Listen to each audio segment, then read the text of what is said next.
Hello friends, இப்போ நம்ம வந்துட்டு ஒரு ரேஷியோ அண்ட் ப்ரொபோர்ஷனில் உள்ள ப்ரீவியஸ் கொஸ்டின் தான் பார்க்க போகிறோம். இந்த கொஸ்டின் என்ன கொடுத்துருக்காங்கன்னா, பச்சை, மஞ்சள், கருப்பு அப்படின்னு 3 வகையான பந்து இருக்குது, 3 கலர் பந்து இருக்குது. அதை நம்ம வந்துட்டு எப்படி எழுதிக்கலாம்னா க்ரீன், எல்லோ, பிளாக் அப்படின்னு எழுதிக்கலாம், GYBன்னு எழுதிக்கலாம். என்ன ரேஷியோவில் இருக்குது?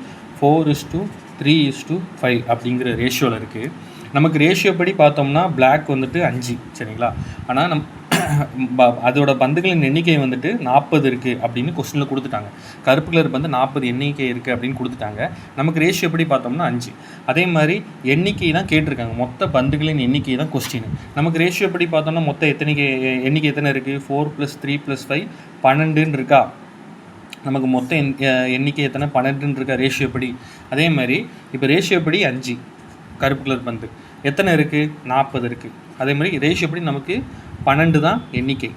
நமக்கு எத்தனை இருக்குது அப்படின்னு தான் கொஸ்டின், சரிங்களா? மொத்த எண்ணிக்கை எத்தனைன்னு தான் கொஸ்டின். ஸோ நம்ம இதை அப்படி கிராஸ் மல்டிப்ளை பண்ணுங்கள். 5x = 12 × 40. இந்த 5யும் இந்த 40யும் அடிச்சிங்கன்னா 8ன்னு வரும்.